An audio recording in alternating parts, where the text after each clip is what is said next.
On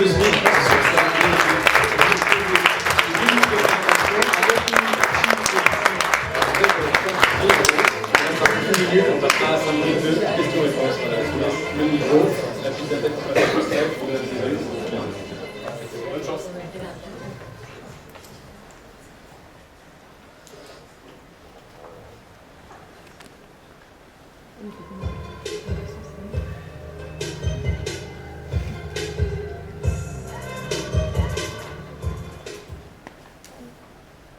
Donc, bonjour à tous.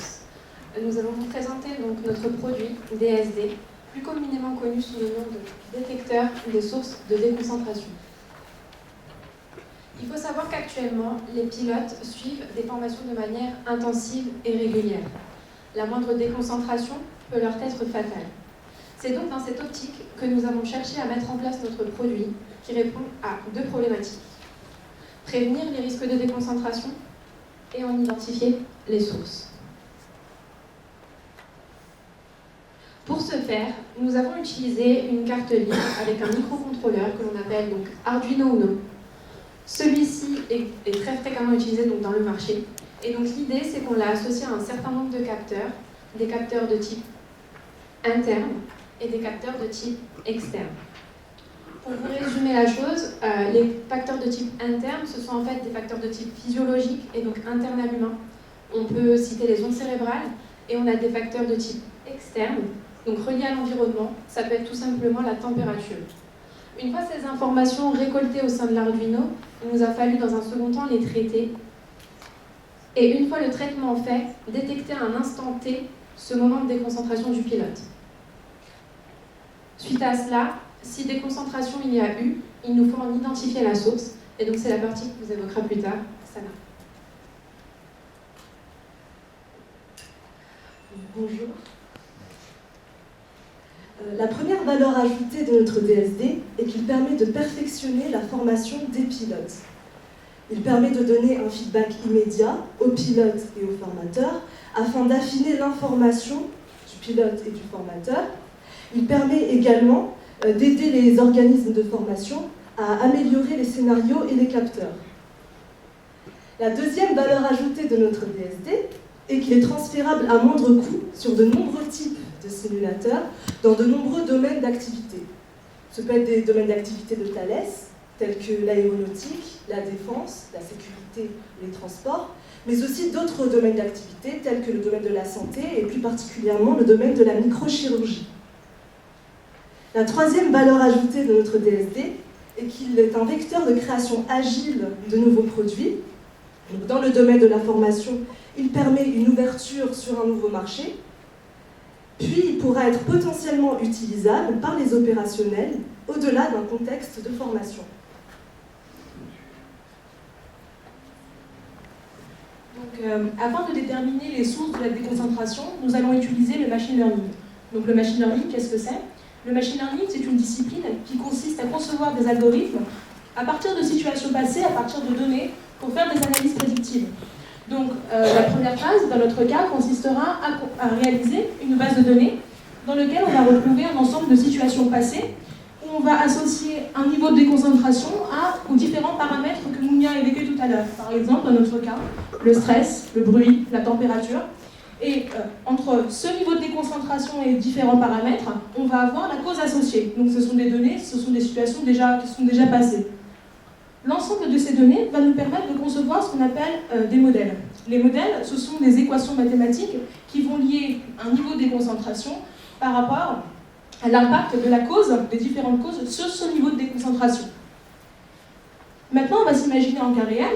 Donc on est avec le pilote. DSD mesure le niveau de déconcentration du pilote. DSD récupère les différents paramètres qui peuvent impacter ce niveau de déconcentration.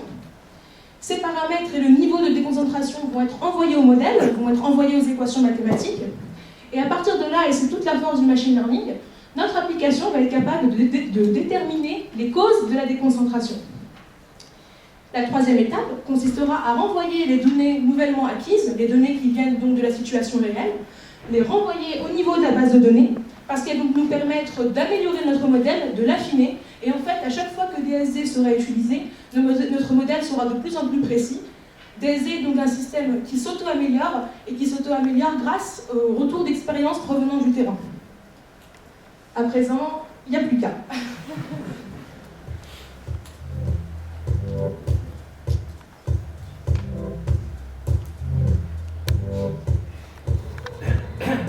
Hi, I'm Juliet. I'm going to my usual training session, and I'm pretty confident. You is kind, you is smart, you is important.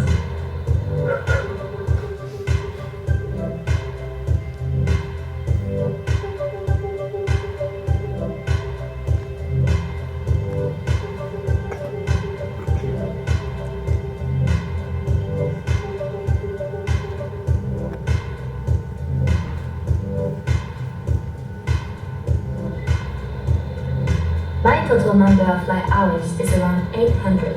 That's why I'm pretty relaxed. Make no mistake, my poker face has nothing to do with my Chinese origins. It has to do with my experience.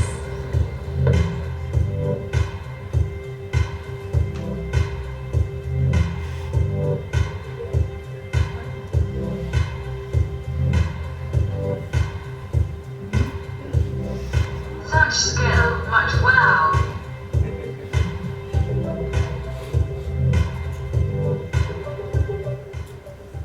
How can she keep calm with such a stressful event?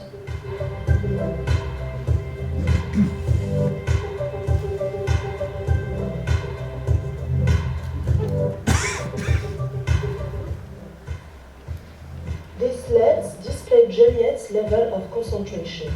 When it goes green, it means that she's focused. When it goes red, she is not.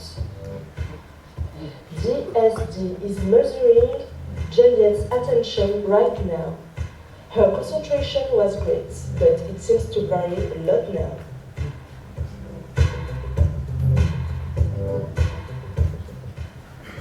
Why is that?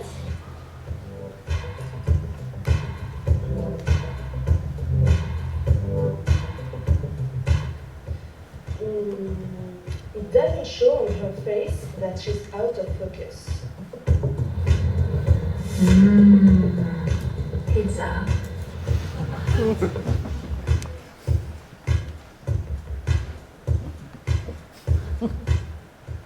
DSD is analyzing the loss of focus variation and causes.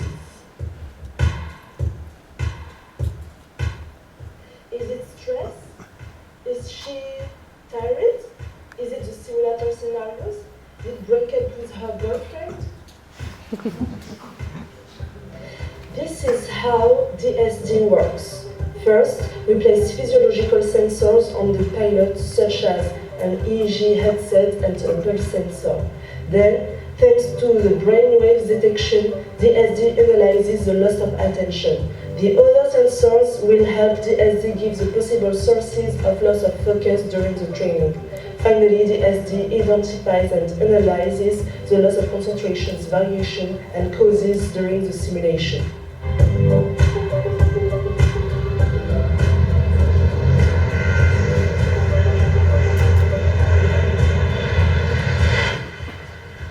Well, let's wait the end of her simulation to give her feedback. We'll get the reporting together.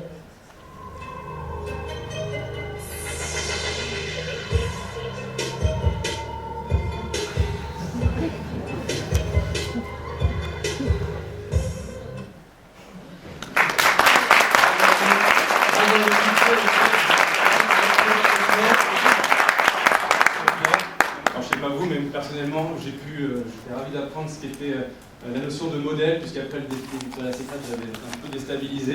On va pouvoir du coup poser quelques questions. Donc du jury. Question, Jean?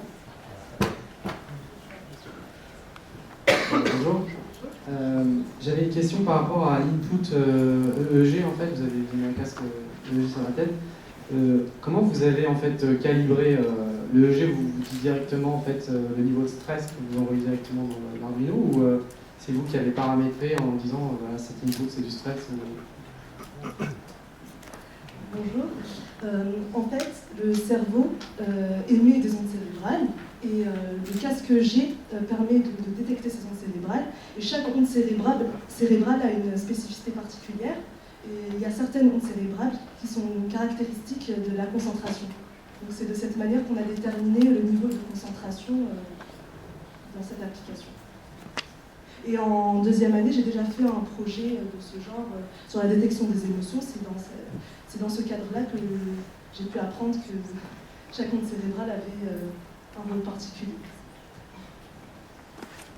Merci, ce serait intéressant de connaître les ondes cérébrales dans la salle. Une question.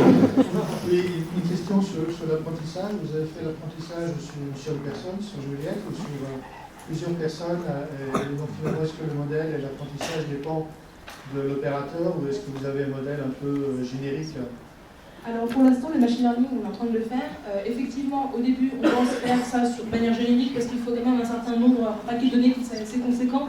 Mais à terme, l'idée, ça serait de spécifier chacun des modèles pour un seul pilote, de manière à ce que en soit, chaque pilote va réagir différemment, on a tous des manières différentes de réagir. Du coup, les modèles seront plus ou moins adaptés en fonction des pilotes, mais l'idée globale restera la même pour chacun d'entre eux.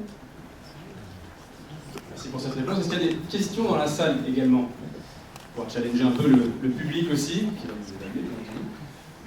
Est-ce qu'il y a des questions dans la salle? Ou encore parmi les membres du jury? Jean-Christophe? Oui, bravo, super projet. Est-ce que vous avez envisagé la possibilité aussi d'adapter votre solution à un vol réel? C'est-à-dire avec peut-être une réaction et la possibilité de réveiller le pilote qui est en train de divaguer? Je ne sais pas. Bon, en fait, très bonne question. C'était justement l'idée originelle de départ. On voulait l'appliquer pour les personnes en mission, les pilotes en mission, sauf qu'on s'est vite rendu compte que c'était un projet assez ambitieux, vu que à la moindre déconcentration, comme on y a dit au début, l'erreur peut être fatale. Donc c'est plus crédible de passer par la mission, surtout que le DSD va pouvoir aider les formateurs à connaître les pilotes, mais aussi les pilotes à se connaître eux-mêmes, et donc à parfaire leur formation. Une autre question? Alors, vous parlez beaucoup d'avions, mais est-ce qu'il n'y a pas une utilisation plus simple dans les voitures? Justement, c'est le moment évoqué avec Yasmine. On a dans un premier temps évoqué cette solution dans un contexte particulier qui est celui du pilote, mais on a imaginé que ça pouvait être une ouverture vers d'autres marchés. On a évoqué la sécurité, la défense ou encore les centrales nucléaires. Enfin, il y a un certain nombre de métiers où on a besoin d'être sensibilisé, donc c'est... Voilà. On arrive bientôt au temps des questions. Peut-être que là, juste dernière question, c'est-à-dire qu'il y a, là, on a beaucoup parlé de captation des ondes cérébrales pour détecter des concentrations, mais pas beaucoup en fait des autres capteurs externes. Donc, vous avez parlé de la température à un moment donné, mais finalement, quel est le lien? La déconcentration, c'est beaucoup à l'intérieur, si vous commencez à penser à autre chose, mais qu'il y a vraiment un lien réel avec d'autres capteurs physiques. Est-ce que les ondes cérébrales ne sont pas juste suffisantes? En fait, on ne travaille pas exclusivement sur les ondes cérébrales, c'est-à-dire que c'est ce qu'on a présenté ici, mais on a eu l'occasion de discuter avec des spécialistes, des médecins, qui nous ont informé, qui nous ont donné quelques idées, quelques causes possibles de déconcentration. Donc forcément, il y a tout ce qui peut être les facteurs externes, donc la lumière, le bruit, la température, mais également les facteurs internes, qui vont se manifester par des émotions, donc le stress, éventuellement, on parlait dans la vidéo de facteurs émotifs, de facteurs qui viennent de la vie de tous les jours, mais également par exemple la fréquence cardiaque. Il y a tout un tas de capteurs qui sont présents au niveau du DSD, et c'est l'ensemble de ces paramètres-là qui sont étudiés pour déterminer la cause finalement. Et d'ailleurs, plus tard, on souhaite ajouter notre détecteur de fermeture des paupières et aussi avec des capteurs liés à la sudation, donc la transpiration.